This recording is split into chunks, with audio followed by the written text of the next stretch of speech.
Bueno, buenos días. Vamos a dar comienzo a tres clases teóricas dedicadas a la neuroanatomía. En la primera clase teórica vamos a tratar temas generales de introducción y organización del sistema nervioso y vamos a detallar los aspectos macroscópicos del cerebro, del tronco encefálico y del cerebelo. En el segundo teórico vamos a tratar lo que es vías ascendentes y descendentes y ganglios de la base. Y finalmente en el tercer teórico veremos pares craneales y el sistema nervioso autónomo. Bien, en esta filmina podemos ver que todas las funciones de nuestro organismo están regulados por dos grandes sistemas. El sistema endocrino por un lado, a través de las hormonas, y el sistema nervioso.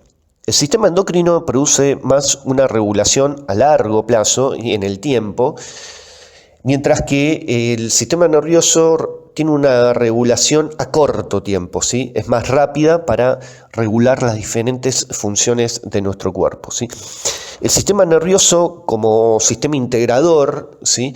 Recibe estímulos que pueden provenir del medio interno como del medio externo, medio ambiente. Y esos estímulos, una vez que los recibe, los integra en un centro para elaborar una respuesta ante ese estímulo, y esa respuesta luego es transmitida nuevamente hacia los órganos efectores para dar una respuesta de contingencia ante ese estímulo que lo provocó.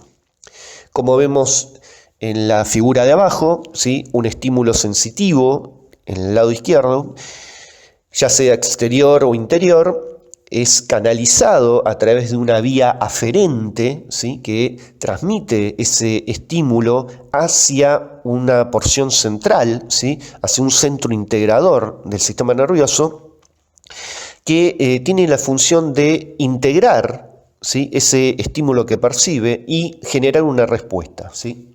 Ahí aparece con el nombre de correlación y coordinación, ya que también ese estímulo que recibe lo relaciona con aspectos que han sucedido en el pasado, es decir, con la memoria, para generar la respuesta más adecuada, ¿sí? Y de esa manera, una vez que se elabora la respuesta, esta es canalizada a través de una vía eferente hacia diferentes órganos blancos como los músculos, las glándulas, etcétera, que van a ser las responsables finales de generar la respuesta ante ese estímulo que la provocó. Bien, acá podemos ver cómo está organizado el sistema nervioso, ¿sí? Hay dos grandes clasificaciones para dividir la organización del sistema nervioso, ¿sí? Si tomamos en cuenta el aspecto anatómico, el sistema nervioso se puede dividir en dos grandes porciones. Un sistema nervioso central, que tiene como función el procesamiento de la información y el almacenamiento de la misma, y un sistema nervioso periférico, ¿sí? Que tiene como función conducir esa información desde y hacia el sistema nervioso central. ¿Bien?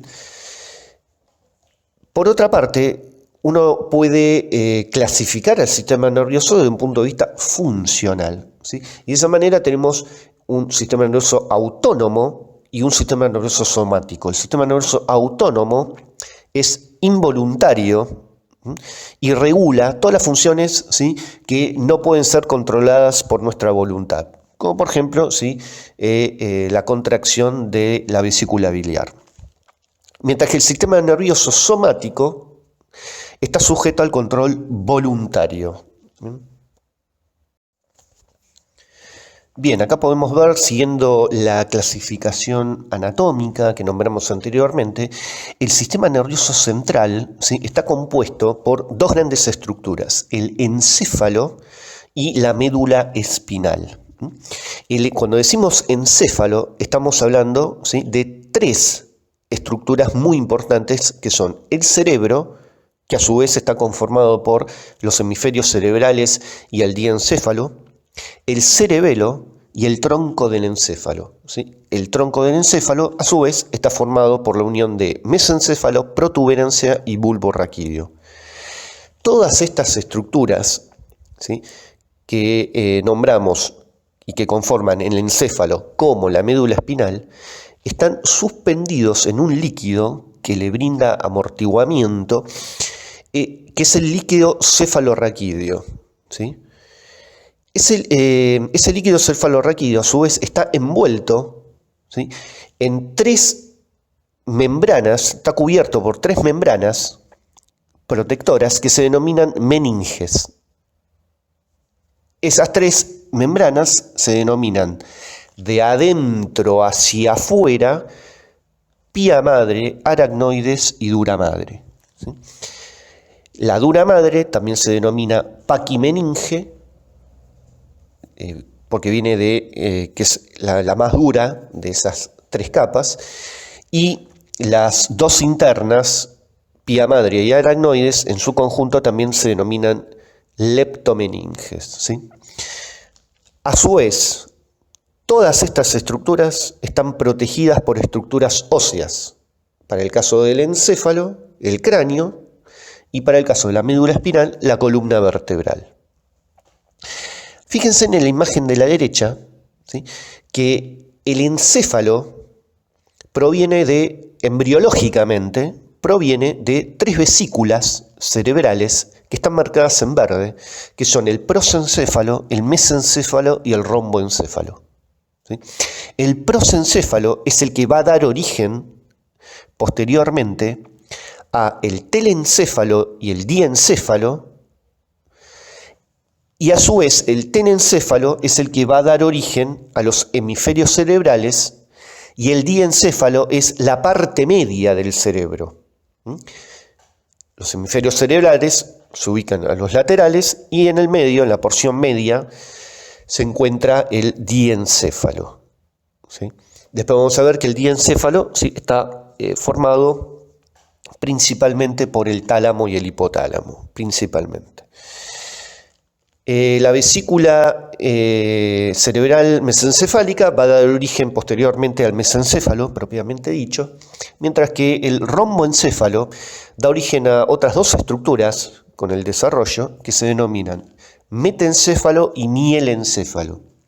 El mielencéfalo es el que finalmente da origen a la médula, que dice ahí médula oblongada, o lo que es lo mismo bulbo raquídeo, o en algunos libros tallo cerebral, mientras que el metencéfalo posteriormente se da origen a la protuberancia, que está nombrado ahí como puente, porque también se denomina puente de Barolio, y el cerebelo, ¿sí? Entonces, repito, la conjunción de protuberancia y cerebelo era lo que antes era el metencéfalo, y el bulbo raquídeo lo que antes era el mielencéfalo. Fíjense que por debajo está la médula espinal, y la médula espinal como tal tiene 5 grandes porciones, ¿sí?, como vemos, cervical, que a su vez se subdivide en 8 segmentos cervicales, de ahí que cada segmento cervical se denomine con la letra C y con el número C1 a C8, después lo vamos a ver bien más adelante. Un segmento dorsal, que se lo puede dividir en 12 segmentos. Después vamos a ver también que cada segmento es responsable de emitir un par de nervios raquídeos. El segmento lumbar, que está dividido en 5 segmentos. El sacro, dividido también en 5 segmentos. Y finalmente el coccigio. Bien, la otra porción del punto de vista de la clasificación anatómica es el sistema nervioso periférico. Cuando hablamos del sistema nervioso periférico, estamos hablando de las siguientes estructuras que están nombradas ahí, que son los nervios craneales por un lado, los nervios raquídeos y los ganglios asociados. Cuando decimos nervios periféricos, como dice abajo, nervios periféricos, estamos haciendo referencia a la suma de nervios espinales o raquídeos, que es lo mismo, más los nervios craneales. Bien.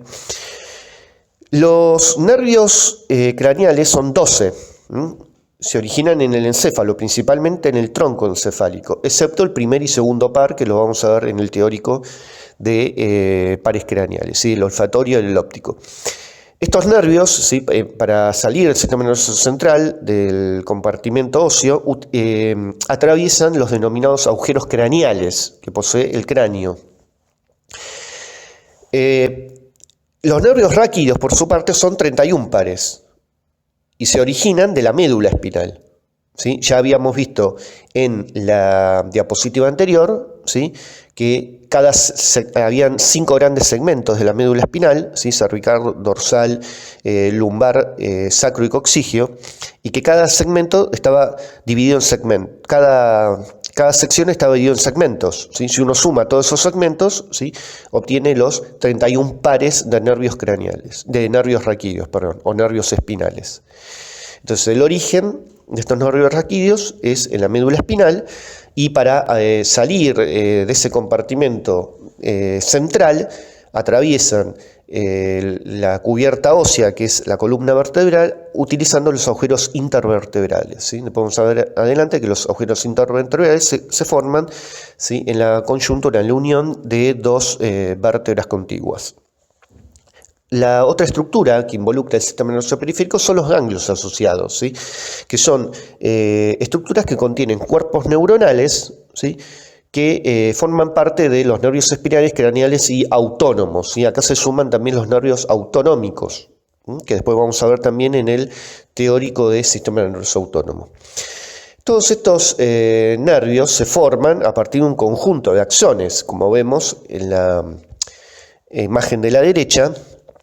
En letra roja vemos que de una neurona sale un axón. Ese axón, el conjunto de axones, se denomina haz o fascículo, y el conjunto de los haces y fascículos terminan formando finalmente el nervio periférico, ¿sí? Recuerden que cuando decimos nervio periférico estamos haciendo referencia tanto a los nervios craneales como a los nervios espinales o raquídeos. Cada nervio periférico está cubierto, ¿sí?, por una envoltura, por 3 envolturas en verdad. Lo que se denomina endoneuro, perineuro y epineuro, ¿sí? El endoneuro es el que rodea, lo que vendría a ser, rodea el axón. El perineuro rodea a un conjunto de axones, ¿sí?, vendría a rodear el haz, un fascículo, mientras que el epineuro, ¿sí?, rodearía todo el nervio periférico. Bien, continuando con la división del sistema nervioso, clasificación anatómica, ¿sí?, en el sistema nervioso central y periférico, vamos a describir brevemente primero cómo está conformada la médula espinal. Bien, acá podemos ver la imagen de una sección transversal a nivel, ¿sí?, de la médula espinal, en donde vemos que la misma está localizada en el conducto raquídeo de la columna vertebral, ¿sí? El conducto raquídeo está formado por la conjunción de los agujeros vertebrales de las vértebras, y tiene forma cilíndrica y está cubierta, ¿sí?, por las 3 meninges que nombramos, ¿sí?, de adentro hacia afuera: pía madre, aracnoides y dura madre.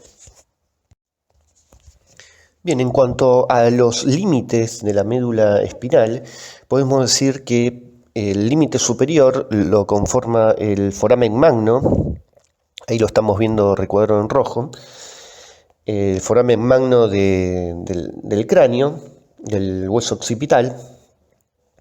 Y por debajo, el límite inferior viene a ser el borde inferior de la primera vértebra lumbar, que está recuadrado a la derecha como L1, ¿sí? Por encima, por arriba, en el límite superior, la médula espinal se continúa con el bulbo raquídeo, ¿sí?, mientras que por debajo, fíjense que la médula, en la imagen de la izquierda, fíjense que la médula se ahusa, ¿sí?, y forma lo que se llama el cono medular. Del cono medular, esto es a nivel de L1 en el adulto, ¿sí?, recuerden, borde inferior de la primera vértebra lumbar. A partir de allí, del cono medular, de su vértice desciende una prolongación de la pía madre, que se denomina filum terminal, que está redondeado en rojo abajo.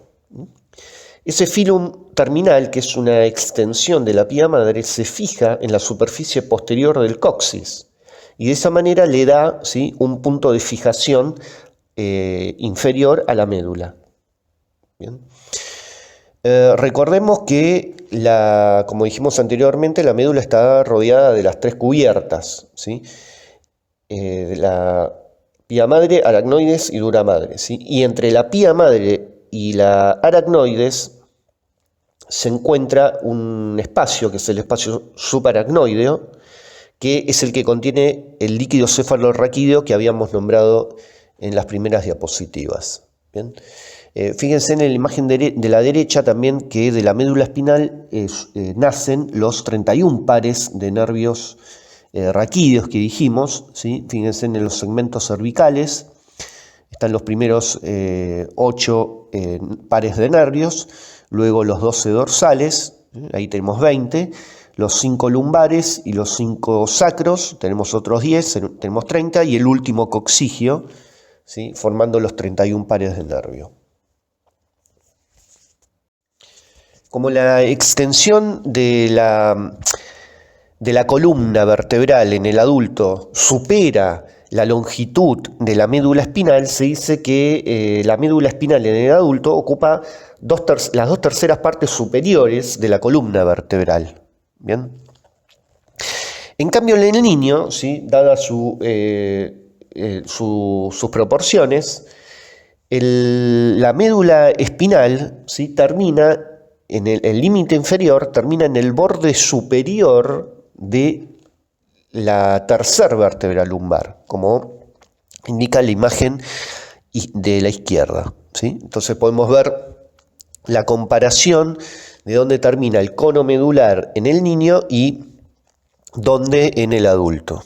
Repetimos, ¿sí?, en el adulto, borde inferior de la primer vértebra lumbar, L1, y en el niño, ¿sí?, porque como es relativamente más larga la médula en comparación de la columna, ¿sí?, termina en el borde superior de L3.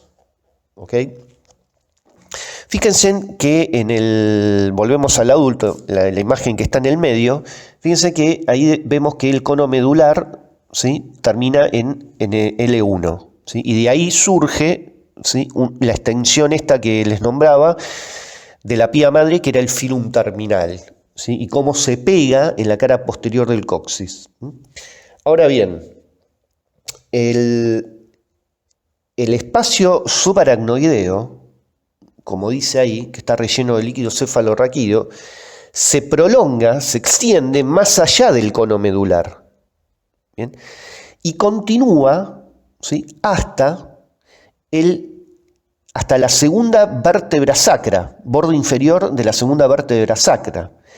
Ahí es donde se cierra el espacio subaracnoideo y forma el límite inferior de la misma.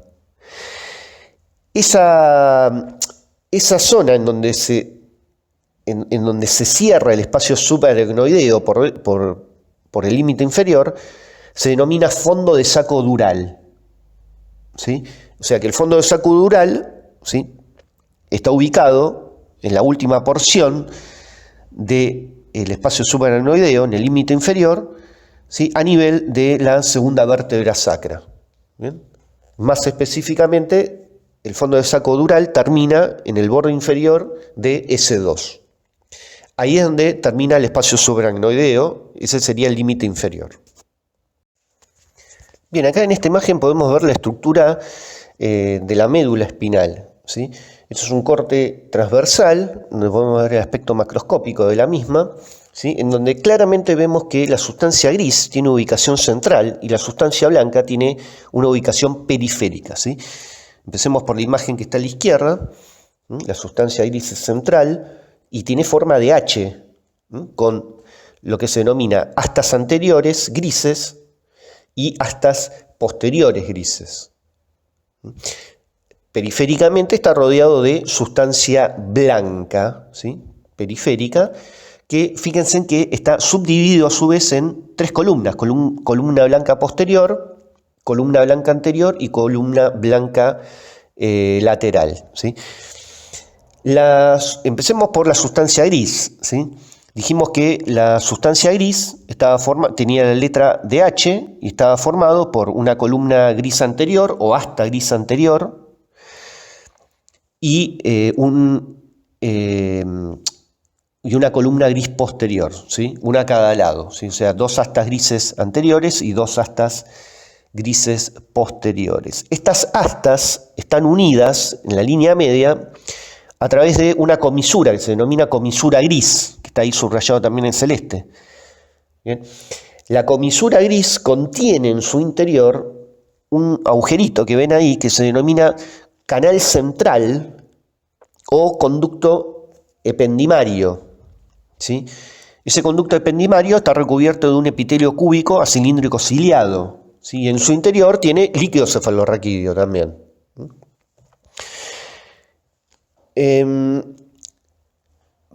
Lateralmente, ¿sí? Fíjense en que está rodeado de la sustancia blanca periférica, ¿sí?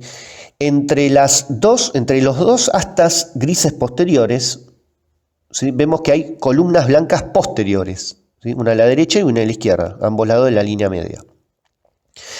Lateralmente, o sea, entre el asta gris posterior y el asta gris anterior, se ubica la columna blanca lateral. Y entre las columnas grises anteriores se ubica la columna blanca anterior. Fíjense en que en la línea media, en la porción anterior, hay una fisura que se denomina fisura media anterior y que está ligeramente separada, ¿sí? Tiene como un pequeño espacio blanco. Mientras que en la línea media que se ubica en la parte posterior, ¿sí? Se denomina surco medio posterior, ¿sí? Y no deja como un espacio, ¿ven? Que está bien cerrado. Ahora bien, seguimos con el mismo gráfico y fíjense en que de las astas grises posteriores, ¿sí? Estas se continúan con esa estructura que está en amarillo, que es la raíz posterior del nervio raquídeo.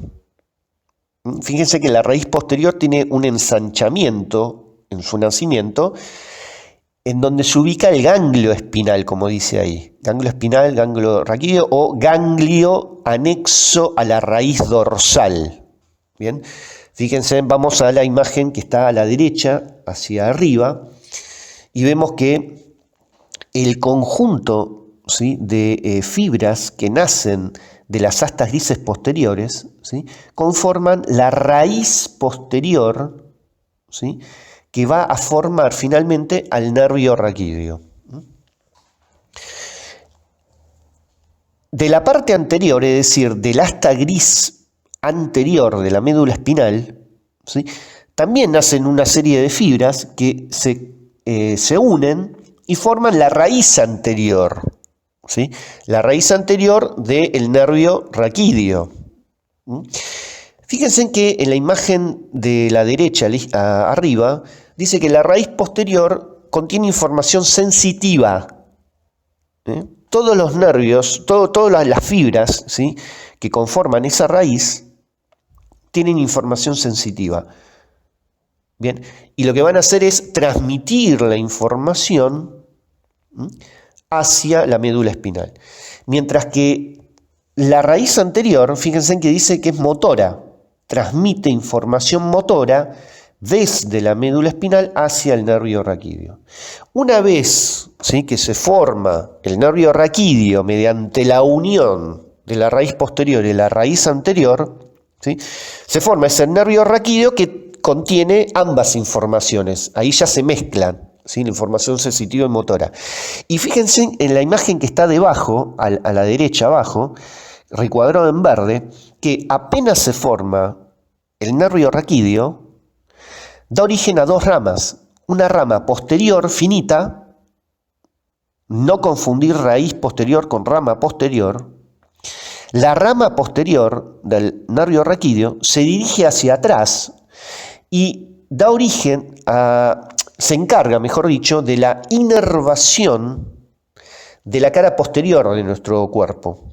Mientras que la rama anterior del nervio raquídeo, que es mucho más gruesa, como ven en la imagen, ¿sí? Se dirige en sentido anterolateral para inervar la superficie anterolateral de nuestro cuerpo.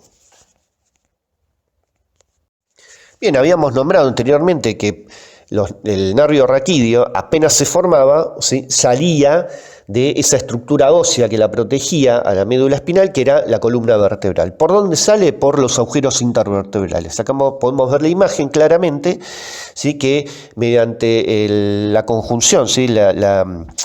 De dos vértebras contiguas, ¿sí? Se forma el agujero intervertebral, ¿sí? Entre los pedículos, ¿sí? Vertebrales de dos vértebras contiguas. Ahí vemos cómo sale el nacimiento del nervio raquídeo y rápidamente, apenas sale del agujero intervertebral, se divide en esas dos ramas que nombramos anteriormente. Bien, como vimos en la filmina anterior, el nacimiento del nervio raquídeo y que sale por la columna vertebral a través del agujero intervertebral, podemos deducir fácilmente que de cada agujero intervertebral va a salir un par de nervios raquídeos, ¿sí? Pero ¿cuál es el problema? Nosotros vimos anteriormente que la longitud de la médula espinal era mucho más corta que la longitud de toda la columna vertebral nuestra, ¿sí?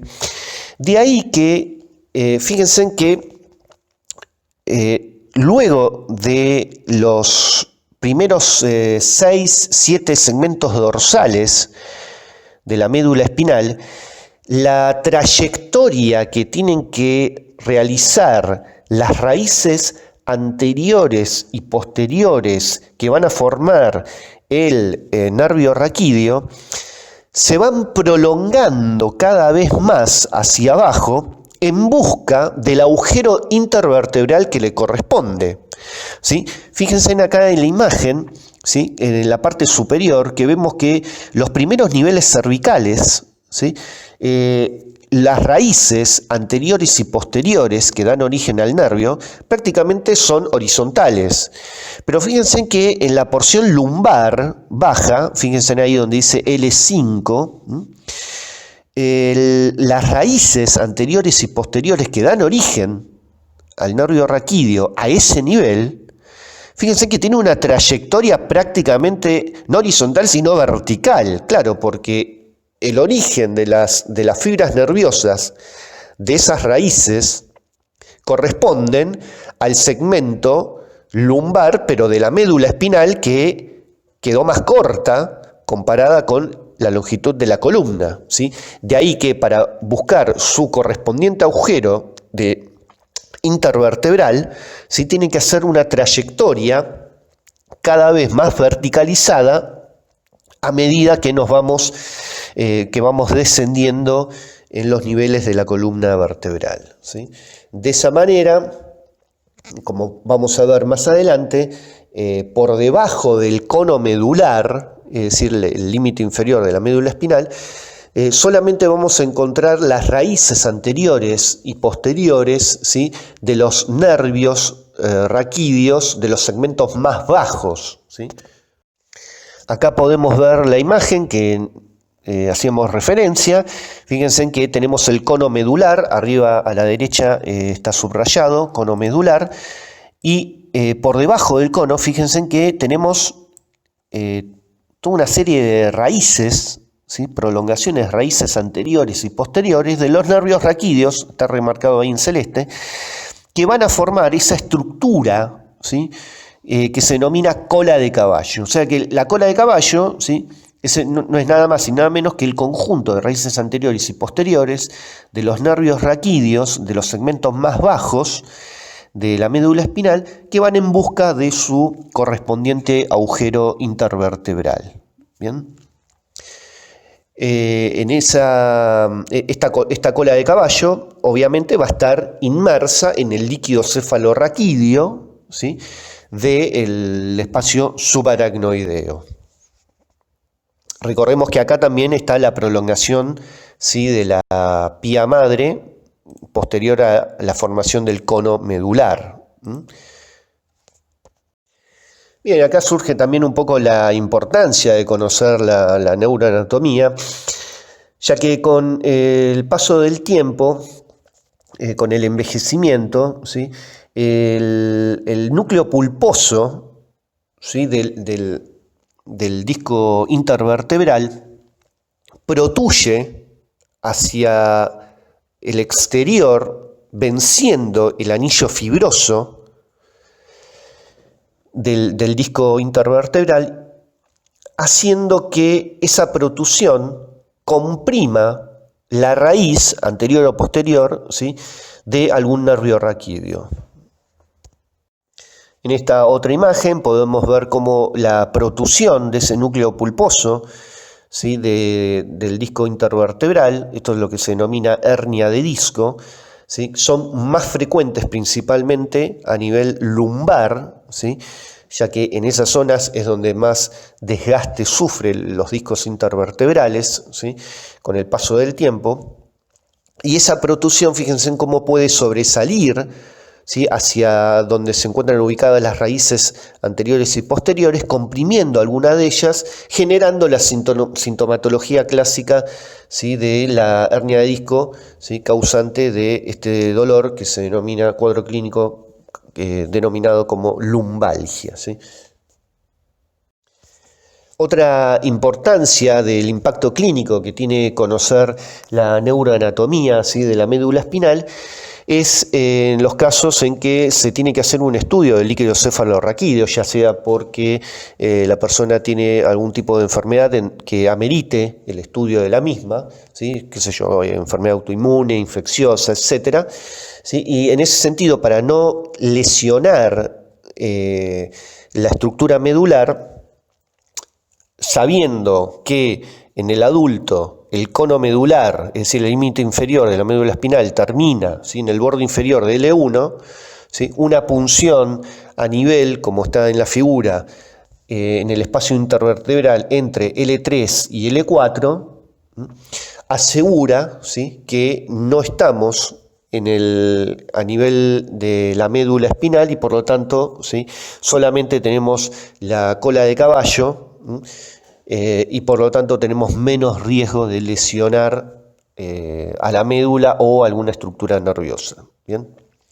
Si bien puede haber alguna sensación causada por el paso de la aguja entre las raíces anteriores y posteriores del nervio raquídeo, puede haber cierto dolor o sensación de sensitiva, tipo cosquilleo o algún tipo de alteración de la percepción, alguna parestesia, que puede ser causante de esta pequeña irritación que puede producir la introducción de la aguja a ese nivel y irritar alguna que otra raicilla nerviosa que ande dando vuelta por ahí.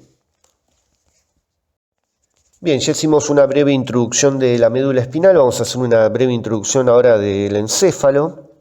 Dijimos que la misma estaba conformada por el cerebro, el cerebelo y el tronco del encéfalo y que estaba separada de la médula espinal a nivel del foramen magno. De la misma manera, el encéfalo también está cubierto por las tres capas protectoras meningias que nombramos, de adentro hacia afuera, pía madre, aracnoides y dura madre. Recuerden que hay un espacio entre la pía madre y la aracnoides, que es el espacio subaracnoideo, que contiene el líquido cefalorraquídeo, y de la misma manera, entre el aracnoides y la dura madre, ¿sí? hay otro espacio que se llama espacio subdural, ¿sí? que contiene principalmente tejido conectivo graso y estructuras nerviosas y principalmente vasculares, ¿sí?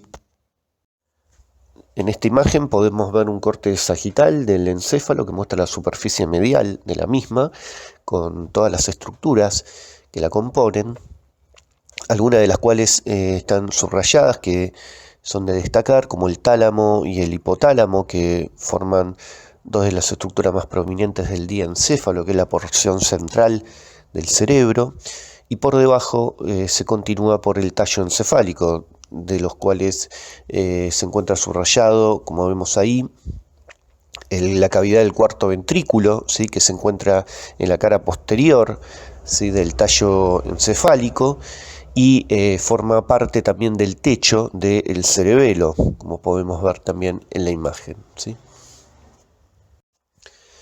Bien, el encéfalo descansa sobre la base del cráneo, ¿sí? Y como vemos en esta figura, la base del cráneo tiene unos accidentes que forman las fosas craneales, ¿sí? Que están digamos, conformadas por los diferentes huesos que conforman el cráneo, que acá se encuentran dibujados con diferentes colores, ¿sí? Color verde, ¿sí? Podemos ver los huesos frontales, en amarillo en la porción media, el etmoidal, el efenoides en color ladrillo, en color naranja, la porción petrosa y temporal del hueso parietal, y por detrás en violeta el hueso occipital, ¿sí? Con el foramen magno. Como podemos ver, ahí se delimitan tres grandes fosas: fosa craneal anterior, que forma parte principalmente el hueso frontal junto con la porción más anterior del efenoidal. Por detrás de las fosas anteriores están las fosas medias, fosa craneal media, conformado por las alas del efenoides, ¿sí? Alas mayores del efenoides, juntos con la porción petrosa y temporal del hueso parietal. Y por detrás, ¿sí? Lo que se llama el accidente del hueso parietal, que es la porción del peñasco, ¿sí? Encontramos la fosa craneal posterior, formada principalmente por el hueso occipital, ¿sí? En esta imagen podemos ver desde una vista superior los hemisferios cerebrales que forman la mayor parte del encéfalo, y vemos que están separados ambos hemisferios por un gran surco, que se denomina surco cerebral longitudinal del cerebro, en cuya profundidad, ¿sí? Aparece una estructura que después vamos a ver que corresponde a una comisura, que es el cuerpo calloso, ¿sí? Que conecta ambos hemisferios a través de la línea media. El mencionado surco longitudinal que nombramos anteriormente también lo pueden encontrar con otra denominación, como por ejemplo, como en esta imagen, de fisura longitudinal superior, o en algunos libros como cisura longitudinal del cerebro.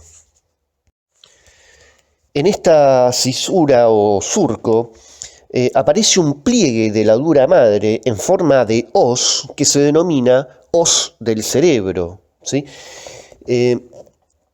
Esta hoz tiene un punto de fijación, ¿sí? Inferior, a nivel del cual forma un seno, que es el seno recto, ¿sí? Y del cual surge un segundo pliegue, pero en este caso horizontal, de dura madre, que separa los hemisferios cerebrales del cerebelo, ¿sí? Y se denomina tienda del cerebelo. En esta imagen lateral externa del encéfalo podemos ver que la misma, ¿sí? Está ubicada dentro de las fosas craneales anterior y media, ¿sí? Repito, el cerebro, la porción más grande del encéfalo, está ubicado en las fosas craneal anterior y media, que habíamos descrito anteriormente, y ocupa toda la concavidad de la bóveda craneana, ¿sí? Fíjense que no estamos nombrando a la fosa craneal posterior, ya que esta está ocupada principalmente por el cerebelo, como vemos en esta imagen, ¿sí? Abajo a la izquierda, en celeste, vemos claramente cómo el cerebelo ocupa principalmente la fosa craneal posterior, ¿sí? Recordemos que el cerebro se divide en dos partes: el diencéfalo, que es la porción central, y el telencéfalo, que forma los hemisferios cerebrales. ¿Bien? Para aumentar el área de superficie de la corteza cerebral al máximo, la superficie de cada hemisferio cerebral forma pliegues, sufre un proceso de plegamiento, ¿sí? Y eso da lugar a la formación de circunvoluciones, ¿sí? Que están separadas por surcos o cisuras, como vamos a ver más adelante. Para facilitar la descripción, se acostumbra a dividir cada hemisferio en lóbulos, ¿sí? Y cada lóbulo lleva el nombre del hueso craneal que se encuentra en contacto con la misma, ¿sí? De esa manera, como vemos en la imagen, hay dos grandes cisuras que se destacan en esta vista lateral externa, que son la cisura central, está subrayado en rojo, arriba, y por debajo vemos la cisura lateral, ¿sí? Para diagramar un poco mejor la ubicación de las mismas, se colocó una línea punteada roja imaginaria, ¿bien? De esa manera se delimitan en la vista externa lateral 4 grandes lóbulos, ¿sí? Que son el lóbulo frontal, que está marcado adelante redondeado en círculo verde, ¿sí? Que corresponde también a la ubicación del hueso frontal, un lóbulo parietal, ¿sí? Un lóbulo temporal y se ve en una extensión muy limitada el lóbulo occipital, como vamos a ver en la próxima filmina. Bien, a diferencia de la médula espinal, ¿sí? ¿Se acuerdan que en la médula espinal la distribución de la sustancia gris era central en forma de H y la sustancia blanca era periférica y formaba las 3 columnas, ¿sí?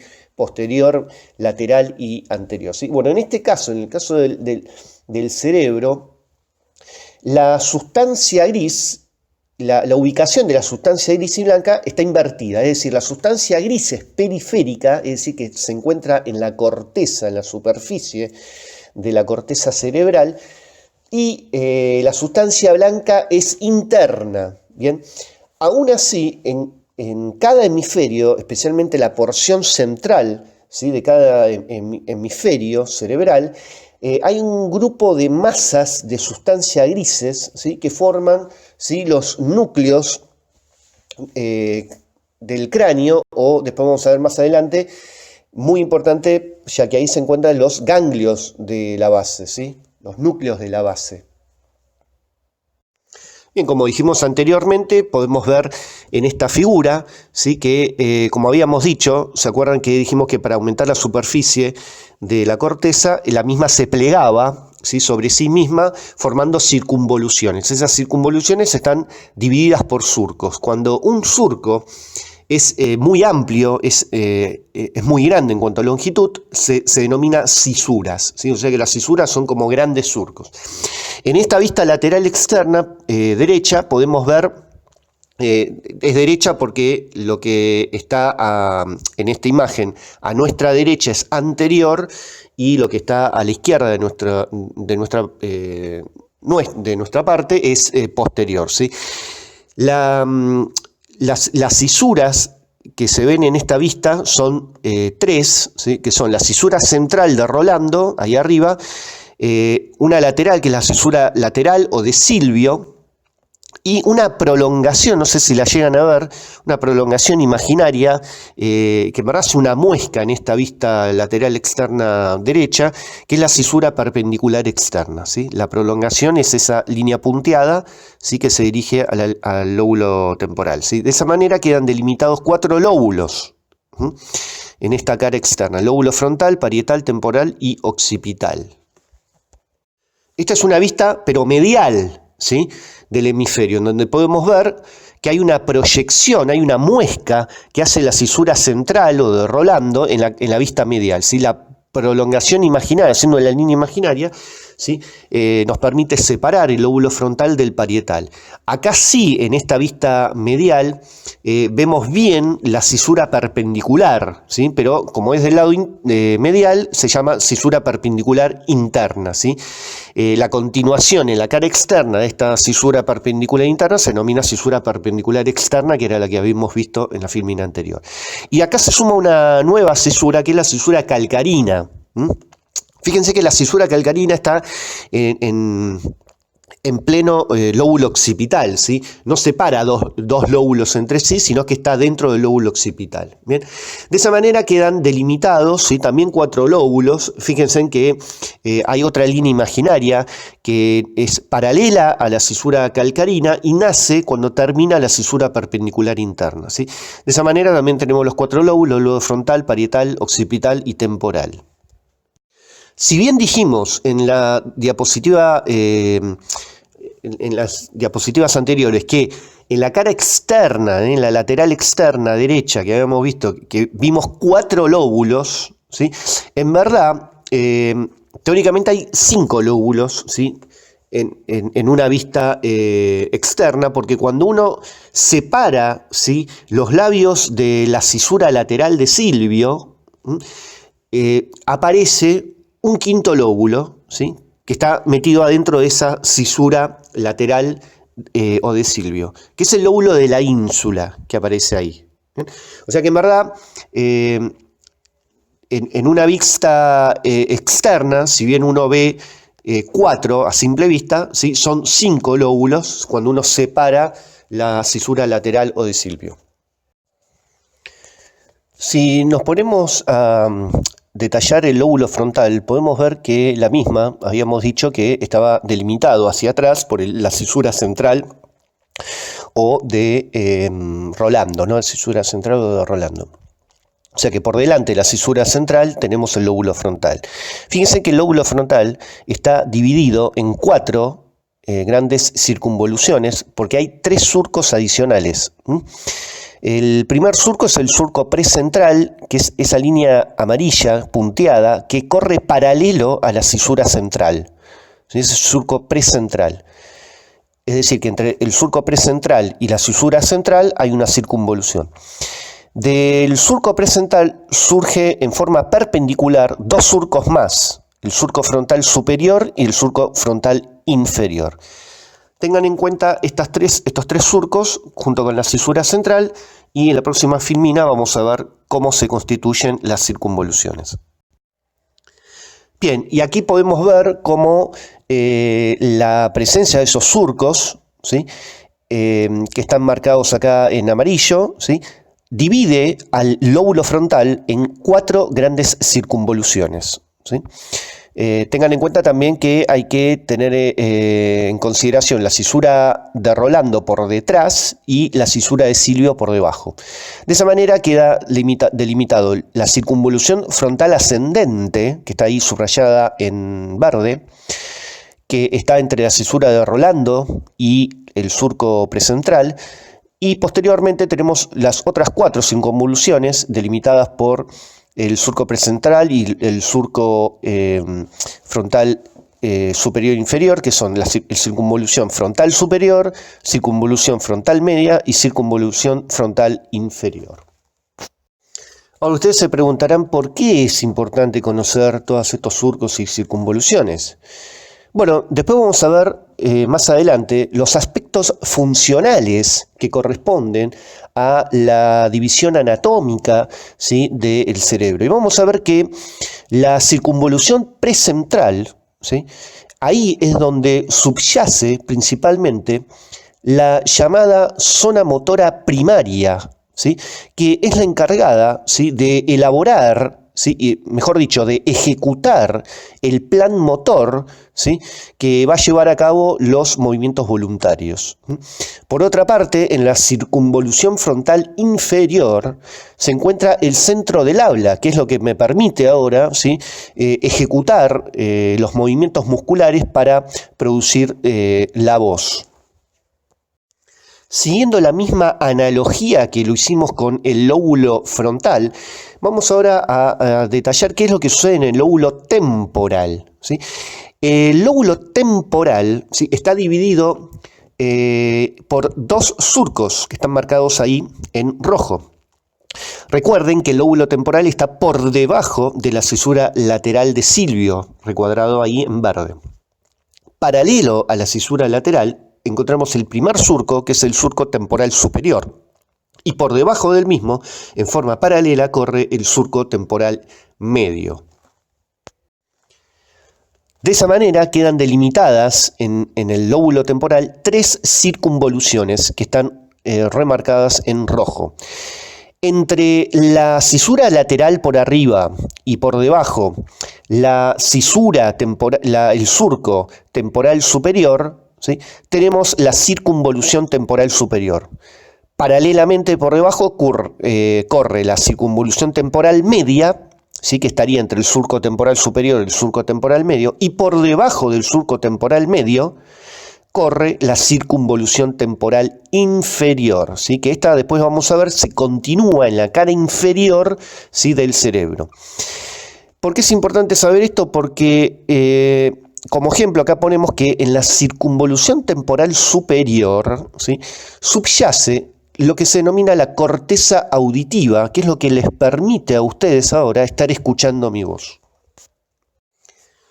Bueno, volviendo a esta imagen que habíamos mostrado anteriormente, podemos ver cuáles son los límites del lóbulo parietal en esta vista lateral externa, ¿sí? El lóbulo parietal por delante tiene a la cisura central de Rolando, por debajo tiene a la cisura lateral de Silvio, que fíjense que hacemos con una proyección de la línea imaginaria, ¿sí?, hacia atrás y abajo. Y por detrás, ¿sí?, el límite lo forma la cisura perpendicular externa, ¿sí?, con su proyección imaginaria, ¿sí?, hacia el lóbulo temporal. El lóbulo parietal está dividido por 2 surcos, ¿sí?, el surco postcentral y el intraparietal. El postcentral, si se fijan, corre paralelo, ¿sí?, y por detrás de la cisura central. Del surco postcentral nace en forma perpendicular el surco intraparietal que se dirige hacia atrás, ¿sí?, en busca del surco de la cisura parietal externa, ¿sí? Ahí está, figura como surco parieto-occipital. De esa manera, como vamos a ver en la próxima filmina, quedan delimitados 3 circunvoluciones. Estas circunvoluciones entonces son la circunvolución postcentral, que fíjense en que corre paralela a la circunvolución precentral que vimos en el lóbulo frontal, ¿sí? O sea que la circunvolución postcentral está por detrás de la cisura central de Rolando, ¿sí?, pero por delante, ¿sí?, del surco postcentral. Por encima del surco intraparietal, encontramos la circunvolución parietal superior y por debajo del surco intraparietal encontramos la circunvolución parietal inferior.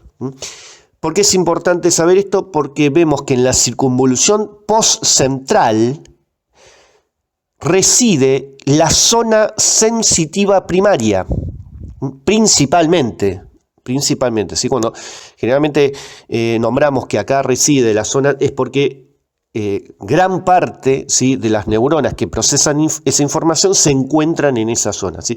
Lo que no descarta que también aparezcan otras neuronas más allá de esos límites, ¿sí?, que tengan la misma función.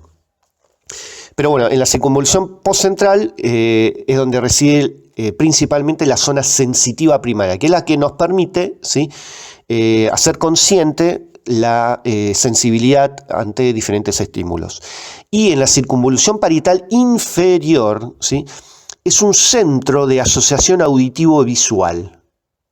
Es lo que nos permite, por ejemplo, si escuchamos algún sonido, alguna voz, supongamos, una voz de un pariente, si rápidamente nosotros lo asociamos, ¿sí?, con la cara de esa persona.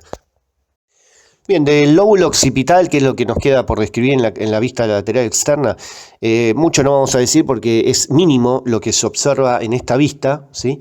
Recuerden que solamente está delimitado acá por delante por la cisura perpendicular externa y su proyección imaginaria, ¿sí? En esta vista medial es donde más, digamos, está expuesto, ¿sí?, el lóbulo occipital, que después lo vamos a describir. Pero fíjense que en esta vista medial hay una estructura que resalta la atención, ¿no?, que llama mucho la atención, que es el cuerpo calloso, que es el que está ahí recuadrado en celeste.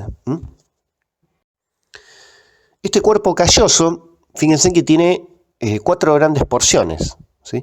Empezando de adelante hacia atrás, y cuando digo adelante es a la izquierda de nuestra imagen, tenemos el pico, que fíjense en que tiene esa forma más ahusada, ¿sí? Que se dirige hacia abajo, y ascendiendo por el pico se forma una expansión de este cuerpo calloso que se denomina rodilla, ¿sí? que vendría a ser como la parte más anterior de esta estructura, que es el cuerpo calloso, ¿sí? La rodilla del cuerpo calloso.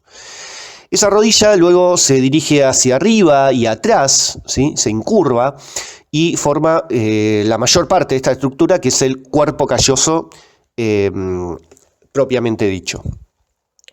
Y termina hacia atrás, se dirige hacia atrás, formando un rodete que se denomina esplenio o simplemente rodete del cuerpo calloso.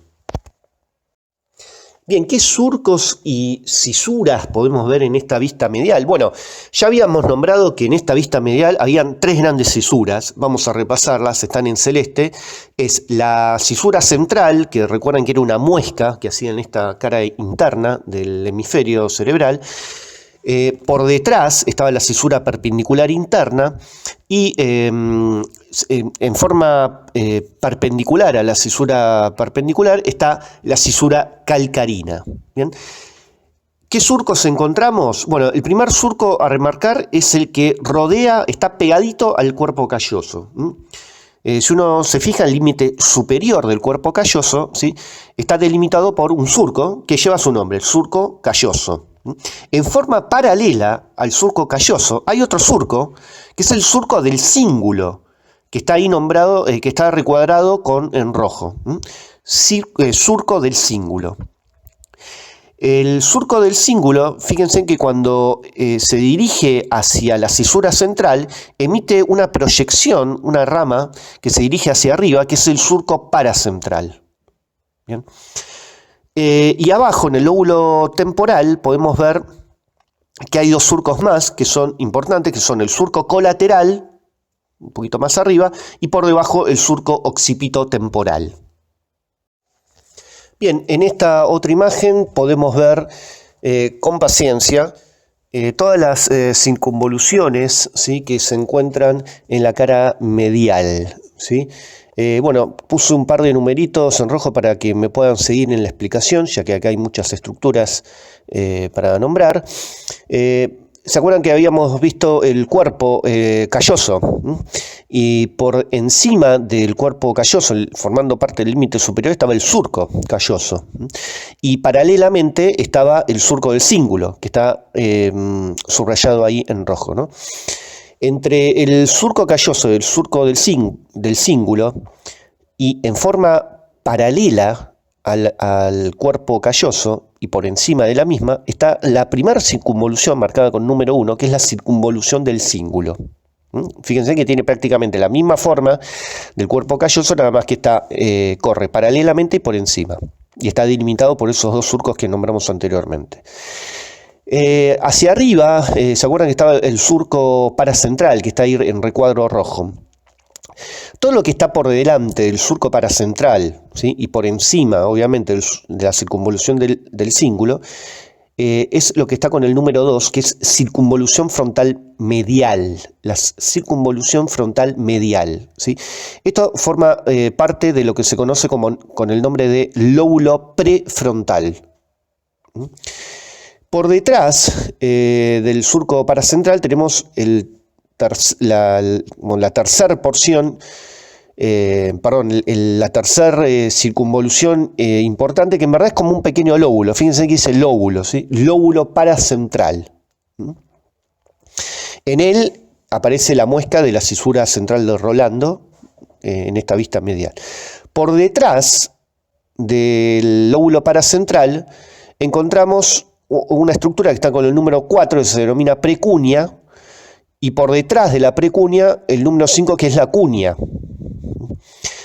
Ya estamos dentro de que es lóbulo occipital. Fíjense en que lo que separa la precunia de la cunia, del número 4 del 5, es la cisura perpendicular interna, la cisura perpendicular interna, que está ahí marcada con línea verde, subrayada con línea verde, ¿sí? Debajo de la cuña, número 5, encontramos la cisura calcarina, que la habíamos visto anteriormente.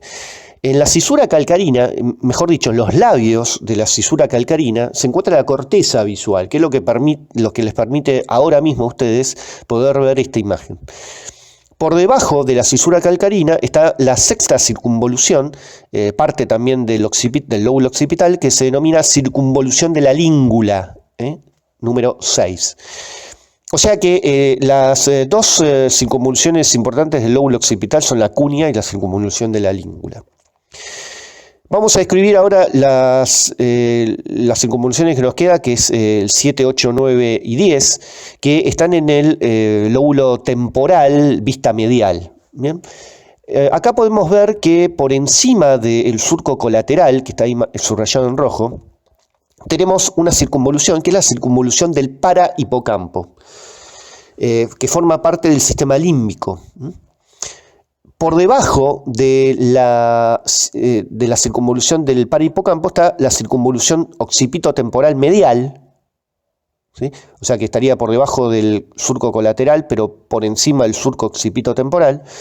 Y por debajo de esta misma encontramos la circunvolución occipitotemporal lateral, que está con el número 9. Fíjense en que volvemos al 7, que es circunvolución del parahipocampo. Fíjense que la circunvolución del parahipocampo en su porción anterior hace una vuelta, ¿sí?, hacia atrás en forma de gancho que se conoce con el nombre de uncus, ¿sí?, o uncus del hipocampo. Esta estructura, después la vamos a nombrar más adelante, ¿sí? Forma parte muy importante del lóbulo temporal, ya que tiene íntima relación con forma parte del sistema límbico y está muy relacionado con lo que es memoria y emociones, ¿sí? Inclusive fíjense que una de las principales eferencias del sistema límbico lo realiza a través de la circunvolución del cíngulo. Fíjense el número 1, circunvolución del cíngulo, que lo habíamos nombrado al inicio. Esa circunvolución del cíngulo, como está muy relacionada con el sistema límbico, ¿sí?, porque constituye una vía de salida, también de entrada, pero principalmente de salida del sistema límbico, fíjense que tiene como funciones, ahí lo puse en azul celeste, dice memoria y emociones, ¿sí?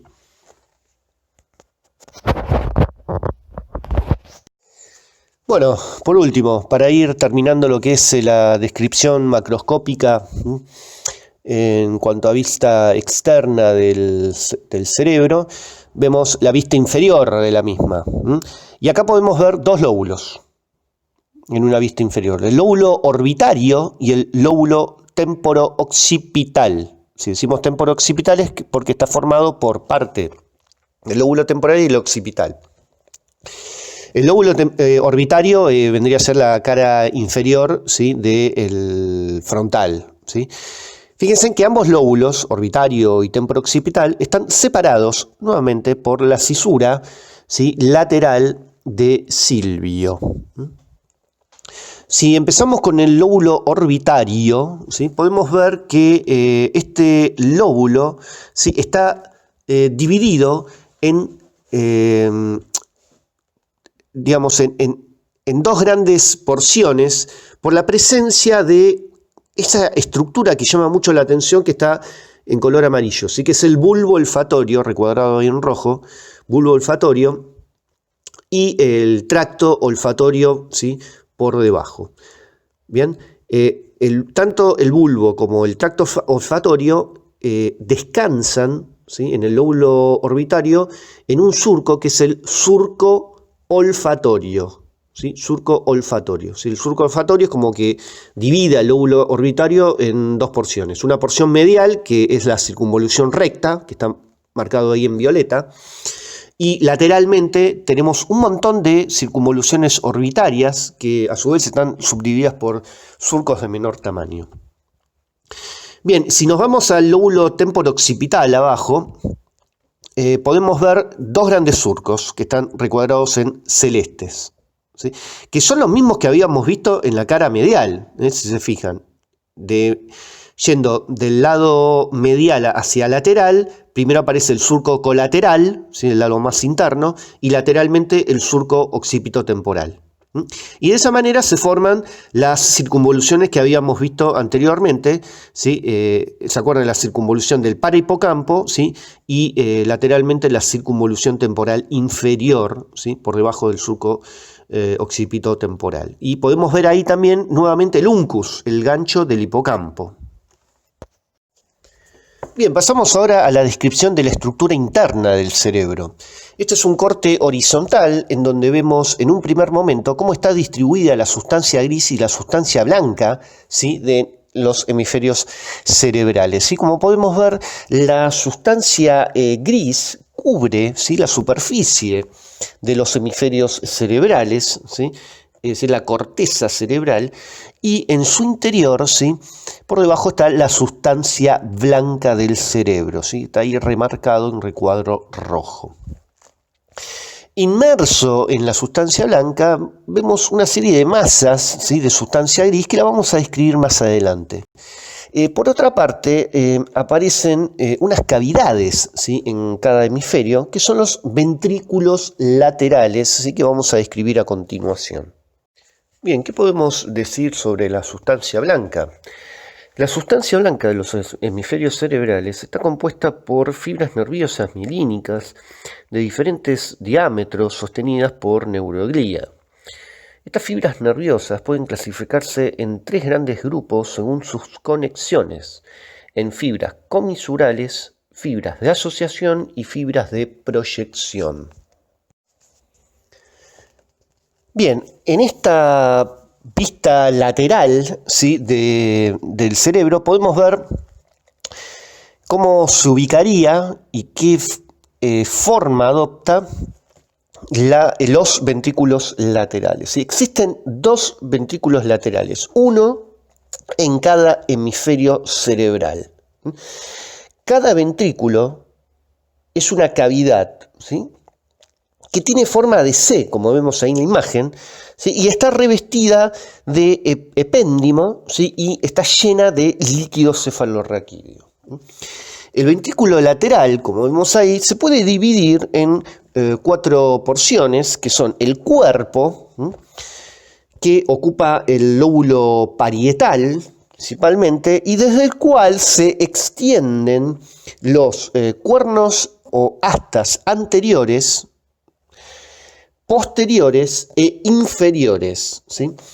El asta anterior se ubica en el lóbulo frontal, el posterior en el lóbulo occipital y el inferior en el lóbulo temporal. El ventrículo lateral, como vemos ahí, se comunica con la cavidad del tercer ventrículo, recuadrado en verde, a través del agujero interventricular, que está recuadrado en color celeste. Acá vemos una vista de la proyección superior, ¿sí? De los ventrículos laterales, en donde podemos ver nuevamente la disposición que adopta el cuerpo, las astas anteriores que se dirigen hacia adelante en el lóbulo frontal, el asta inferior y el asta posterior. Y vemos también la presencia del agujero interventricular que permite su comunicación con el tercer ventrículo. Y este último a su vez se comunica con el cuarto ventrículo gracias al acueducto cerebral, como vamos a ver más adelante.